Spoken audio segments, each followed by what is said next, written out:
Celeb Savant, Barrett Edelstein. We are at Solid Gold Podcast in Randburg, Johannesburg, South Africa. With me in the interview seat is Zan-D. That's right. Bum, bum, bum, bum. Zan-D, lovely to meet you, have you here with us. So let's start straight away. How did the stage name, DJ name, all those different things, Zan-D, how was that chosen? It was not an easy one. Okay. Yeah. I've been trying for years to get a name, but eventually I sort of like had given up, you know? So wait, so what were you calling? Were you calling your normal name? My normal name, Zan-D, that, you know? And with more of like a Zulu accent. Mm-hmm. So heavy on the vowels. And then the one night, me and a few friends of mine, one of my closest friends, Tebza, who's now passed on, RIP, he had just gotten me one of my first cool event where I was going to play. And then he said to me, listen, bro, you can't just go by your normal name. It's time for us to try and figure something that's going to look good on the flyer, but it's just going to be effective also, you know? Mm-hmm. So we sat on the car. I remember all of us each had a quart of beer. And then it was like on a Friday night thinking about the name. We were just bouncing ideas. Then eventually Bob, one of the guys in the car, said, no, man, keep it simple. Just remove the I and have the dash and just say Zan-D. And then we're like, that is good enough. So since then, I think it was around 2006. Okay. When I started using the name Zan-D. And how long were you not using it for? Like, how long did it take to get to that point? Good. I'm now also going to be revealing my age. Okay. I started DJing and getting paid in 1998. Okay, so about 8 years. Yeah, about 8 years of that. Because I don't count anything before that. Yeah. I was too young and I wasn't getting paid for it. Yeah. So my first official paying gig was in 1998. So since then, I was like a normal Zan-D, went overseas, and then came back, changed to Zan-D. Okay, so now let's rewind. Yes. You referenced 1998, but let's rewind to earlier. At what age, whether as a child or teenager, did you think, okay, I want to be in this DJ world, in this creativity world? And how did that journey progress? The funny thing, I did not like it. So my dad used to buy lots of records. And I would have been around 7 years old when he started putting me into this whole thing of the music, where he would ask me to make compilation tapes while he goes to work. So he'd select about maybe 20 records, whether it's jazz records or disco or whatever it was at the time. And then he'd be like, okay, listen, I've written a list for you. So 5 songs on each side of a cassette tape. And you need to record this box of 10 cassettes. Remember, I'm like 6 or 7 years old. I'm looking outside. I can see my friends playing with kites or whatever. I can't go play because I have to sit in this house and record these boring songs into tapes. So did he tell you which songs he wanted? Yes, he had a list. He had a list. So he'd write a list and say, these 5 songs, side A onto the cassette. These other 5 songs, side B on the cassette. So he obviously trusted you with his records. Yes. Which is a major thing. That is a major thing. Yes. But I didn't know it then that was going to be a career I would probably choose for myself. But it just went up from then, from recording music into cassette tapes to helping him, because he also had a sound system company. So when they would have like the beauty pageants in the halls or have weddings or 21st birthday parties, they would book him. And then he would take me and my brother and I would help with the speakers, with the cords, connecting. And, you know, but when it's like dark, 6 p.m., they'll take me home. But that introduced me to the whole DJing field. Mm-hmm. Until when I was a teenager, then I started actually enjoying getting the spotlight a little bit. Because then my brother, DJ Chalk, would take me to his gigs and he'll let me play like the first hour or the first 2 hours of a birthday party or a wedding. And then when you DJ, then you realize, oh snap, this is actually a cool thing and people like you for that. And then I liked a little bit of their attention. From then on, I was like, okay, maybe I want to do this thing. So I'm looking at, that would have been around, I would have been around 10 years when they would actually let me start playing a couple of songs. Oh, wow. Okay, so as young as that. As young as that. So, and then 10 years going up, and then when I was about 15, then I was like a serious DJ now, because now I could mix properly and I could play confidently for a big crowd. But I only got my first paying one in 1998 because I needed money for my matric dance. So yes, I went to go hustle and I got some money. I was able to afford to go buy clothes for my matric dance. Okay, so now what were the next steps after school? Did you dive straight into DJing? Did you study? Yes. Let's unpack. So from then on, I needed a break for like a year. So around early 2000s, the UK had this thing they used to call the working holiday visa. Yes. And I found out about that at school.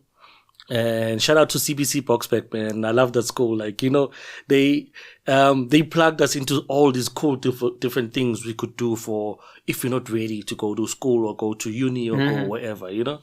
So I was like, you know what? I'm going to take a gap year, go to the UK and just see life and just, you know, get a new experience about life. But also, the UK at the time, London, was the dance capital of the world. And every records that we used to get from overseas, they used to say made in the UK. And I felt, oh snap, if I go to that place, I'll get all those exclusive records first before South Africa gets them. Yeah. Then I can come back here with all these new exclusive tracks and then I can be a better DJ, you know? But my mom liked the idea because she could see that I'm actually moving closer to this DJing thing. And she wanted me to finish school first. Like every parent would, you know? And then, so she liked the idea because then it will move me away to what I was doing in South Africa, the DJing. Yeah. But yes, like I said, she took me to the dance capital of the world where I saw it all. And how long were you there for? About 6.5 years. Oh, so longer than a year. Longer than a year. And what were you doing there? So I got there, did the working holiday thing. After the first year, I came back and I told the family, please, can I just go study there? I'll pay for my own school fees, for my own schooling. But I just found that there's better opportunities there. Mm-hmm. Like, I mean, it is a first world country. Life is fast, but there's better opportunities, you know? They all agreed because, especially for mom, it would have like taken a lot of her shoulders because now I'm paying for my own school fees. Yeah. Yes. So I did IT there. IT was a cool thing in the early 2000s. Everybody wanted to do IT. So I did like your networkings, you know, I didn't do programming or anything like that. Then I got work. So then I started working. Funny, I didn't work on anything IT. I worked on advertising. So yes, I worked for Clear Channel. They used to have Clear Channel in South Africa. Mm-hmm. The guys that used to put up the billboards and stuff. Yeah. Yes, but we specialized in, remember the black taxis in London? Yes. We branded those taxis. Okay. Yeah, so I worked in the operations in that department. Okay. Yeah, I did that for most of my years that I was there. Oh, but before that though, I did do also the other, you know, that funny work that everybody does when they get there and they do like farm work, factory work. Yeah. I worked in a furniture factory. I didn't do the chocolate factory. I wanted to do that. I never got that opportunity. I did a chicken factory, maybe my worst experience. I became a security guard, which I was fortunate enough. I was quickly promoted to do CCTV camera work, you know. So I did that with Saber Watch for 1.5 years, but I was too young for that job. It had too much because it needed you to arrest people. You go to court because now you are the witness and you arrested this person and. It's too heavy. You attended town meetings and because you need to discuss security plans for like Christmas or Easter. You know? I was like 21, man. I was too young for that. So yeah, I left that. But then the DJing was always on the side. Going there, I had to start from being a bedroom DJ. What's a bedroom DJ? So basically, you just, you're playing for yourself. Practicing. Okay. Yes. Okay. Oh, it's a practice. Okay. Yeah. And then I thought you were I thought when you said that, I thought, okay, well, maybe it's like COVID and you're doing it over Zoom or something. Yeah. That's what I'm understood. Yeah, we didn't even have camera phones then. Yeah. They just started. Yeah, exactly. But yeah, so I went from being a bedroom DJ to hosting my own house parties. We stayed in houses where I remember the one house. It was in Neasden. It had 20 students in it, and all of us were like, big house. So, but we shared spaces. So in a bedroom there'll be 2 guys, in the other bedroom bigger one is 4 guys. Those type of things. But just like we were all there for the similar reasons, traveling and trying to see the world. All teenagers, or just finished school and all that stuff. So it was fun. So you had guys from New Zealand, Australia, Canada, Sweden, everyone in just one big roof. So for me to host a party, it's easy because I already have 20 people there in the house, And those house parties became so big that I started getting attention from like small not clubs, but bars. Yes. So I moved from that to actually making my name heard in the UK as a DJ. But starting from that bedroom there. Yeah. But that's the thing, is that we all have to start in whatever we're doing in the bedroom. Oh, yes. It's well, life starts in the bedroom. That's funny. Okay, so now you came back to South Africa. Yes.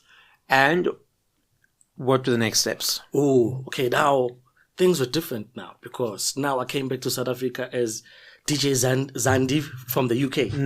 So now, even in the flyers, even in the posters, every club and every bar would book me in South Africa, because now I'm this DJ Zan-D from the UK. Okay. And they actually dragged that so much that eventually I had to stop the guys to say, guys, let's kill this UK thing now.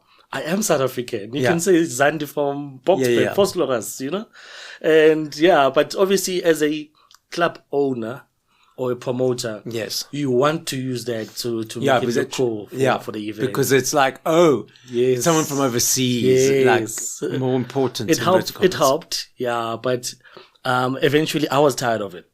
Then I got 2 years back in South Africa. I got my first radio gig officially. There was a guy called Chili M, who used to be a big radio star, radio personality. Shame he's also passed on, but he worked for YFM, he worked for Metro FM, he worked for 5FM, I think. But he was one of those guys that are naturally talented. When somebody doesn't even need to go to school for a certain job, but they know how to do it to like the best level you can get. He was one of those guys.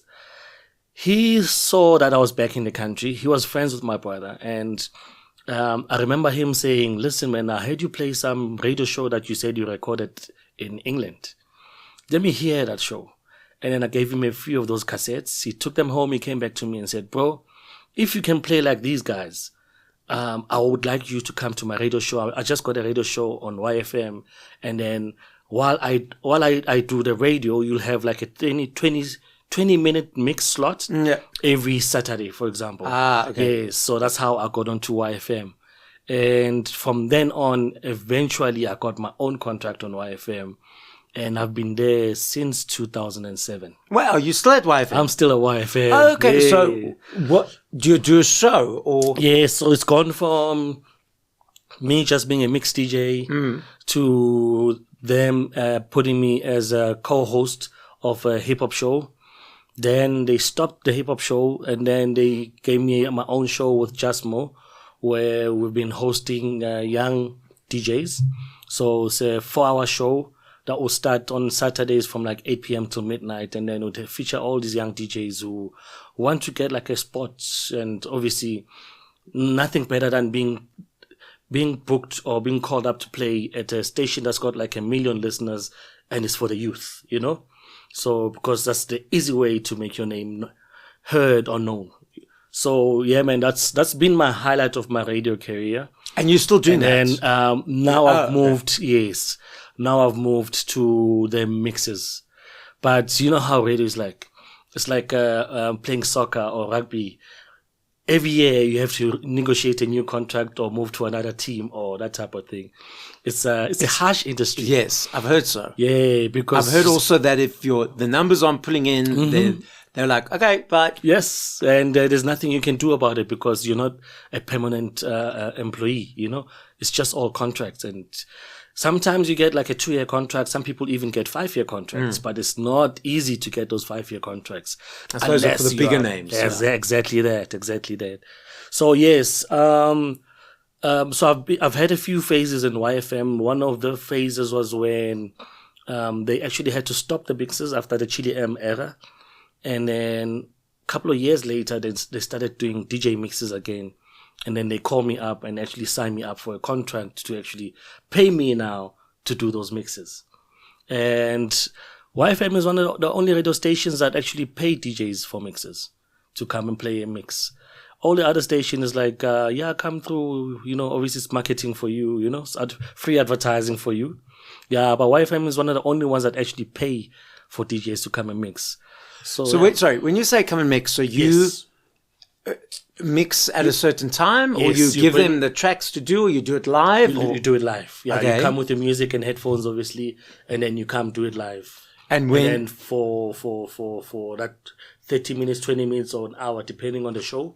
Okay. And then that's your hour there, or that's your slot. And then after that, they'll probably just ask you where you're going to be playing, and so it's like a simple thing like that. And when are you still doing that at the moment? I'm still doing that, yes. And when is your slot? They're Friday mornings, 7 a.m. on the Friday mornings.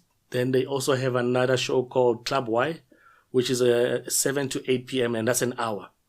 There we alternate on, like this week I'm on a Saturday, next week I'll probably be on a Wednesday, and it just changes like that. Okay. Yes. And how long have you been doing these mixes for? Ooh, the thing is with YFM, even with the radio shows where I actually hosted, I've always been doing the mixes. Okay. Because that's always been my specialty. Okay. Yeah. What do you love about doing mixes? Ooh, it's a lot, but the best part is, with radio, it's not like a club or a festival or big concert. There's less pressure, but you are playing for an audience you cannot see. Yes. So your mix or your set has to be the best set, also depending on the slot that you're playing. But because you are playing for people that are not probably dancing on the dance floor, maybe driving mostly, you actually get to introduce new music without any pressure. Okay. At a club or at a party, if you play a new song, you might clear the dance floor. But when somebody's driving, they might feel like, ooh, actually, this sounds like it could be a good song. But also you're risking of them changing a station. Yeah. But when it's a mix, they'll probably just bear that few 1 minute of a new song. Maybe you'll play another big song after. Yes. Know? Yeah. So normally with mixes, people don't really skip, change stations unless your mix is really boring. So the best part about it is being able to play new music, break new songs, play exclusive songs that have never been heard before, that will probably play or be released in like 2 months from now or that type of thing.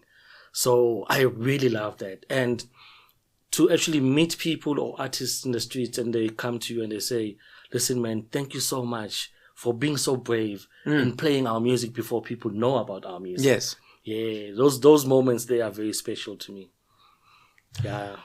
Okay, so obviously radio was one of the main mediums where music was playlisted, played, etc., etc. Yes.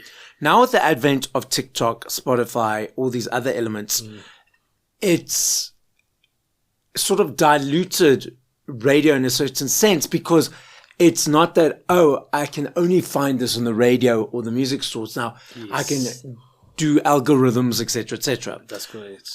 How else do you feel that digital, social media, all these aspects have affected, positive and negatively, the industry? I like that you asked for positive and negative, because as much as we can say it's diluted most industries, actually, not just DJing, because even the acting, a new person can come through and be a TikTok star, then they go to the biggest movie. Yeah. We've seen that happen with people that have never even been on acting schools, but they end up on the biggest productions on DSTV or everywhere else. With the DJing scene is,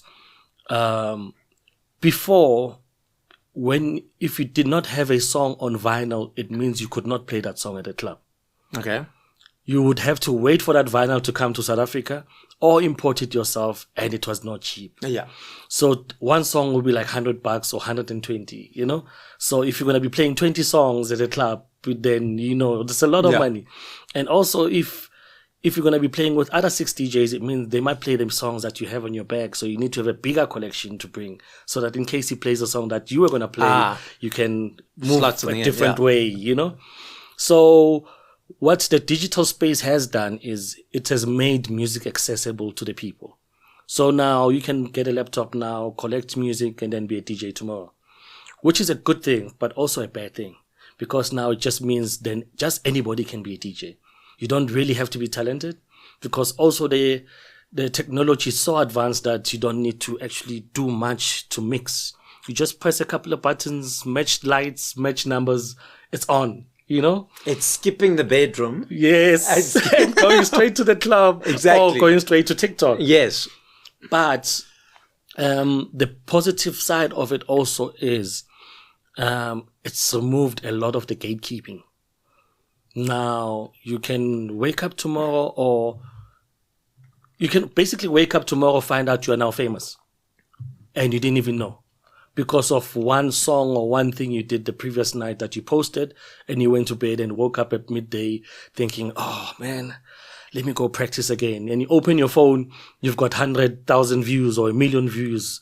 And then from then on, people will start calling you for gigs because you did this one cool trick or good mix. So it's removed a lot of the gatekeeping in the industry, which is a really good thing. But also the bad thing about that is sometimes the gatekeeping was helping in keeping the good quality of the industry, you know, because then those guys made sure that, you know, the best music gets played, the best DJs get to gig, all that sort of stuff.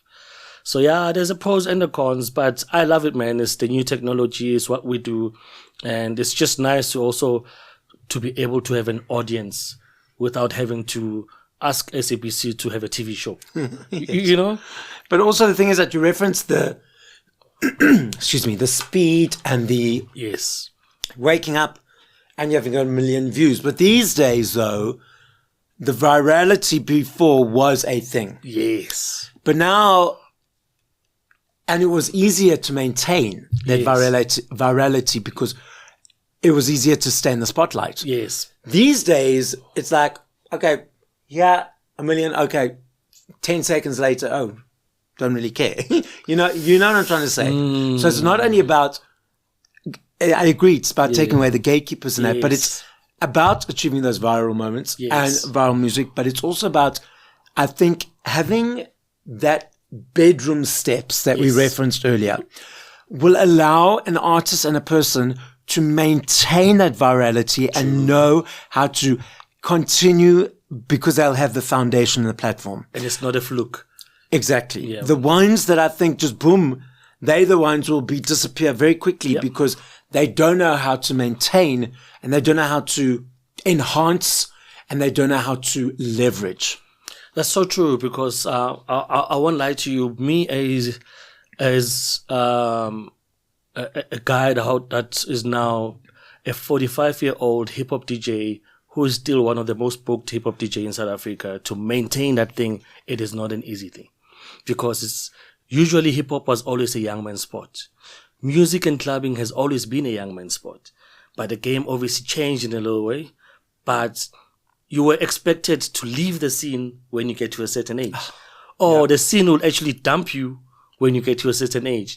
Now, the industry is so big that even the older people still go out.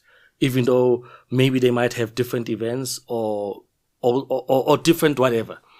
But to be able to stay as a hip-hop DJ and be at YFM, play for the youth, get booked in the festivals that cater for the youth, it's those bedroom steps that I was fortunate enough to actually go through.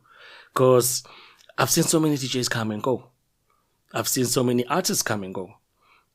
Some people is because obviously they don't have the right passion and drive for it. And tenacity. Yeah, and it's easy to just go in and out the other gate, Yes, but if you really are about this thing, you will work hard for your game, And also those ones who get it through the virality. Yes. They don't know about that working hard. So then what happens is that, boom, now I expect every one of these moments to go, boom. Yeah. And then it doesn't. And then they don't have the, as you mentioned, drive, passion, and tenacity to put in the harder work to allow the things to build. That's true. Yeah. So, it's fortunate to have been in the industry when there was none of that. And then it started in front of you. Now you can even advance yourself using those tools, because now I'm also a graphic designer. Now I'm also a video editor, something I never thought I would be able to do. Like graphic designing for me was like something that was far-fetched. Thanks to Canva, by the way. But, you see when you actually spend time into the new things that you actually find that you are actually good at it because you're putting in the hours. Even the video editing. Yes, we all use CapCut or InShot or these quick AI things that, that help us. But when you put in the hours, then you start seeing that actually I can do so much more with this CapCut thing. Actually, maybe if I pay for this CapCut thing, I've given them so much airspace now. You realize that, okay, paying a little $200 a month for this program can help me achieve so much more. And you see it with the content that you're producing. And now I find myself being an influencer because I get called by the brands to do certain campaigns and stuff, I just did a Kappa campaign. I did a KFC campaign earlier this year. I'm forgetting one more that I did. Like, I wouldn't have had those things if my Instagram feed was not a certain way, you know? So now the game has gone from me just being a DJ or music producer or radio personality to being an influencer, something I used to speak down on. Because I also used to think, these influencers, they think, the game is all just about them and all that stuff. Only to find out actually, if you work on it, you can get the easy money, if I may call it that. Sorry not to disrespect anybody, but it just seems easy because all you do is post and then you get paid for it. Yeah. But also people don't know that you don't just post, you create the content for the post, Yeah. DJing at clubs, festivals, and so forth. Obviously, being a DJ, you need to read the energy of the room, of the audience. Yes. Is that something that's come naturally to you, or you've had to develop it over time? Sure, yeah, no, I had to develop that over time because my biggest problem was I used to be so shy. I used to get onto the decks and never look at the crowd. So I'd always be looking at the decks because I was too shy to look up. Because you look up, people are looking at you, I don't want to see those eyes, type of thing, And then eventually I had to learn to be confident. And then within your confidence, then you start finding yourself. Because now you're confident enough to say, okay, I'm not going to play your normal favorite songs. I'll play the remixes tonight because I feel like you need to hear these remixes. You see, now the confidence changes you. But now when you're also confident, now you can look up and see, okay, people are not really feeling this song. Next time I won't play this song at this time. Then you start seeing. Also, then you start noticing, okay, the older crowd, they prefer this sound. Or a crowd in Venda is different to a crowd in Joburg and a crowd in Cape Town. A hip-hop I would play in Venda will be different to a hip-hop I would play in Cape Town, Or a hip-hop set I'll play in Cape Town will be different to what I'll play in Namibia. Yeah. Then you start learning those things over time. But it goes with experience. It's never an easy thing to do. You will clear a few dance floors before you get to the big hands in the air stadium stuff, But yeah, it's when you get those moments and when you can get to that place where you know your crowds, that's when you know you've got them. Music production? Yes. How much of your life at the moment is music production, and is it for other artists or producing songs for your set? Or tell us what is that avenue? I love music production, but I just can never find enough time for production.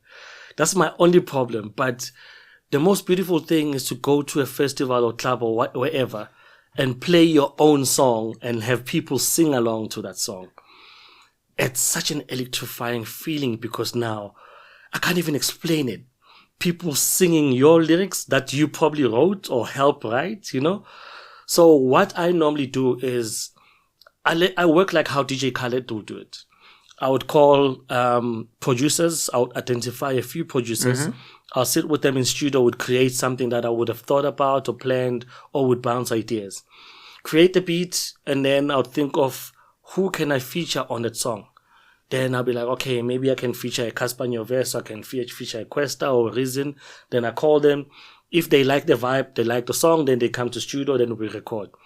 Now these days, there's a new thing where they don't have to come to studio. You just send them the beat. They record in their studio, send you the lyrics, and then you carry on, Okay. Yeah, so then I take that song, mix, master, whatever, then I play it in the clubs and then try and make it famous. Sometimes they go in and get played on radio. They go on high rotation. I've been on top 40s and I've been number one in a few radio stations. And thank you to all the radio stations that have been playing my music. And sometimes you release a whole project and nobody listens. And you get like 200 listens and you're like, oh, snap, You feel like you actually thought you were going to get thousands or maybe even like, hundreds of thousands listens. But the game can be really tricky. But again, that body of work doesn't mean that it was poor. True. It just maybe means it was not at the right time. I was about to say sometimes the timing. Wrong energy, wrong... And things are different now. And what a lot of the industry execs have been saying, never think that your song is old or your album is old. Always push even the old songs because we've seen how songs from back in the day are now coming back as big songs, Yeah. We've seen the TikTok challenges and everything that comes or that brings back some of the old disco classics or, whether it's a Brenda Fassie song or whether it's a Madonna song, which is now back and it's like a smash hit again, And yet the current landscape is about creating music from authenticity. Yes. And allowing those platforms to leverage it. Yeah. I think a mistake a lot of people is making is allowing their creativity to be dictated by that. That's true. And those are the people that will also come and go because it's not about authentically diving into creativity. Yes. It's about, okay, what can I get onto this platform to make it go viral? Yeah. And is it catchy enough for 15 seconds of attention span? On the other side of that though, then you get people who are really good in creating those viral songs, but they would have, maybe in a project, that one song that they're hoping is going to be one of those viral songs or a hit song. And then the other stuff is like the quality stuff that he really enjoys. But he would make sure, or she would make sure that she's created that one song that's going to maybe get all the gigs for December, for the festive, or, I've seen a few artists that are actually able to do that. Like, okay, maybe it's an unfair example to give. I was going to say maybe like a Beyonce or like a Taylor Swift. But that's also an unfair example to give because those people have such big teams that anything they release is going to be on the front page of anything, So I hear what you're saying, but also the thing is that with that, whomever that artist is, who's creating it, even though they are doing it in that way, there's still authentic strategy behind it. True. It's not only about that. Where some other artists, it's only about that. It's only about the filters. Yeah. It's not about the authentic. Yeah.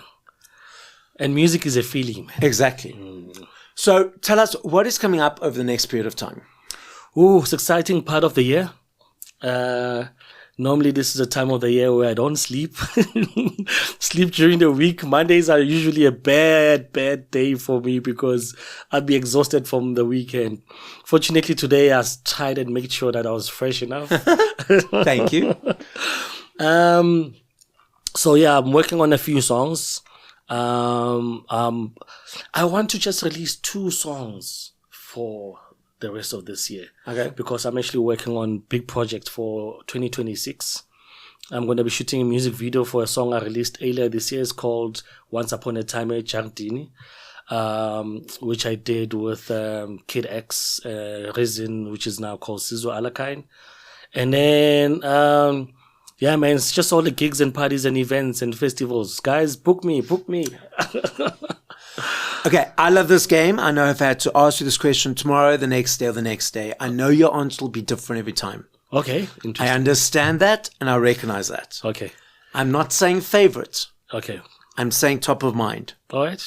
If you had to push play to 5 songs by other artists, no reasons, just like, I want to listen to this one, this one, this one, and this one. Who would you play? Which artists would you play? And what songs would you play of theirs? Ooh, okay. Exactly. I like how you said the answer will probably be different in any different day. No, it will be different. Because obviously it also depends on what I'm feeling right now.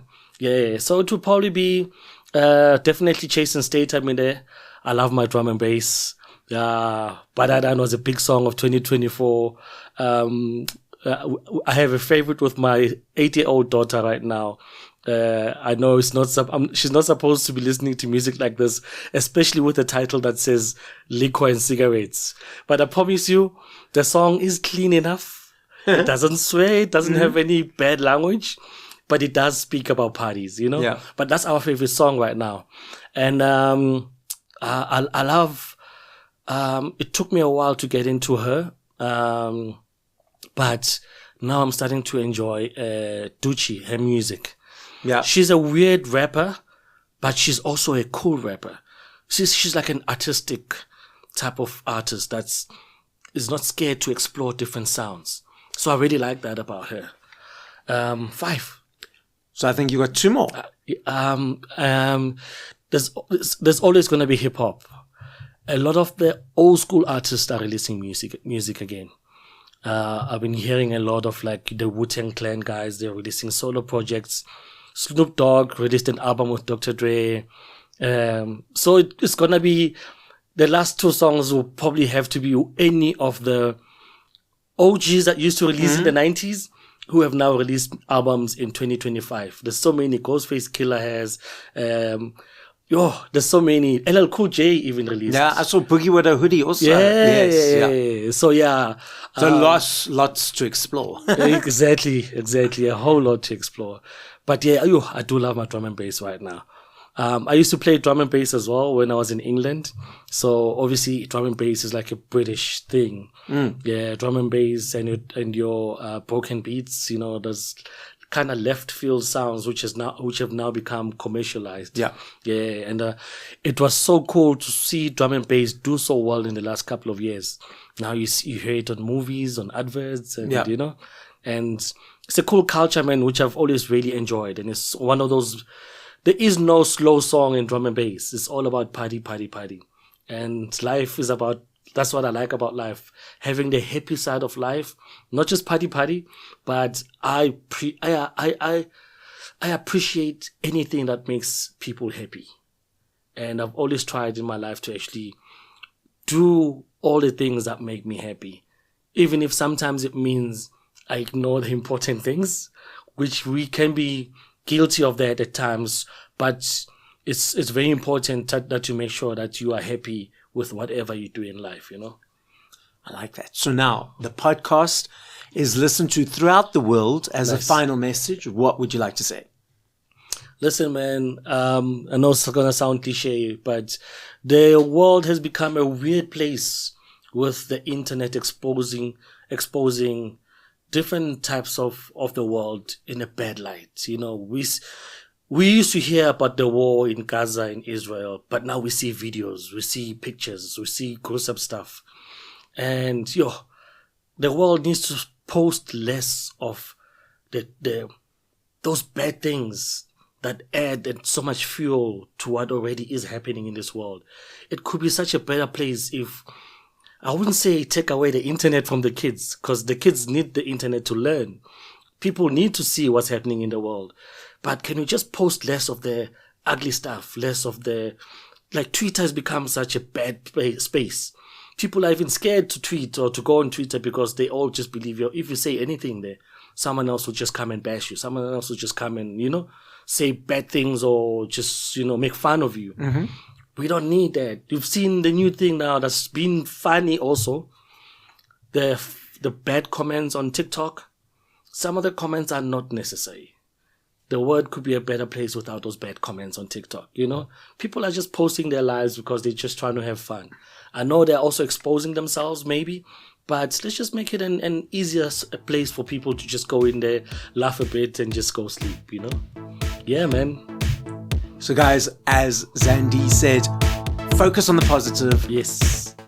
Have empathy, compassion for others, and just bring light and joy into your experience and day-to-day life. This is Celeb Savant, signing out.